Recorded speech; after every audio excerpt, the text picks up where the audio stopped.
अगर 80 करोड़ लोगों को आपको अनाज देना पड़ रहा है तो मुझको अर्थव्यवस्था पर कोई टिप्पणी नहीं करनी है। प्रधानमंत्री जी 14 में जब पहली बार चुने गए तो वो मंदिर मस्जिद की साइज के लिए नहीं चुने गए थे। 2 करोड़ प्रतिवर्ष नौकरियां उनका वादा था। 2 दाएं 20 करोड़। एक श्वेत पत्र तो बनता है कि हम कहां हैं, क्या आर्थिक परिस्थिति क्या है, कितनी समावेशी है, वगैरह वगैरह। जब कश्ती साबितो सालिम थी, साहिल की तमन्ना किसको थी।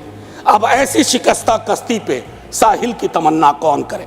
सर हम किन देशों से पीछे हो गए हैं पता है? छोड़िए अमेरिका यूरोप की बात, बांग्लादेश और नेपाल इनकम इनइक्वालिटी को एड्रेस करते हुए मानवीय सूचकांक में हमको पीछे छोड़ चुका है। यह है सर दस्तावेज। गरीब की आप फॉरेन एक्सचेंज रिजर्व कुछ भी रख लो, लेकिन अगर गरीब की थाली में ऊपर परिलक्षित नहीं हो रहा है तो फाइल भी किताबी है और गांव भी किताबी।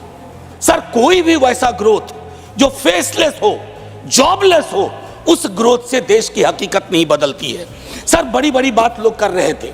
अभी पिछले महीने ये खूबसूरत किताब आई है, वेल रिसर्च्ड। आधी किताब में सर रेफरेंस है, ये है अनइक्वल। आप आंकड़ों के बारे में तो सरकार का दृष्टिकोण है कि विश्व के टिम्बकटू में अगर एक आंकड़ा पक्ष का कोई बोल दो तो उसको प्रदर्शनी लगा देंगे। अगर कोई आंकड़ा सरकार को असहज करता है कहेंगे हम तो इसको मानते ही नहीं है, इनकी तो मेथोडोलॉजी खराब है। साहब नहीं, ये डिफरेंशियल दृष्टिकोण मत रखिए। हंगर इंडेक्स पे खुल के कहिए हम मीट नहीं कर पाए हैं। ये सत्ता पक्ष और विपक्ष का मामला नहीं है, ये मामला है हमारे कलेक्टिव फेलियर का। हमें एड्रेस करना होगा। आपको असल में लगता है कि आप इनकम इनइक्वालिटी की बात ना करें, पॉवर्टी रिडक्शन की बात ना करें, अनएम्प्लॉयमेंट एड्रेसिंग की बात ना करें, चुनाव आप फिर भी जीत जा रहे हैं। मैं मानता हूं आपने वो तिलिस्म विकसित कर लिया है कि समस्याओं को एड्रेस किए बगैर भी चुनाव कैसे जीते जा सकते हैं। लेकिन जिन बोतल से निकला ये जिन्न देश पर बहुत भारी पड़ने जा रहा है। किसानों के बारे में सर मैं कहता हूं, आप कहते हैं शेयर बाजार उछल रहा है, बड़ी तारीफ होती है।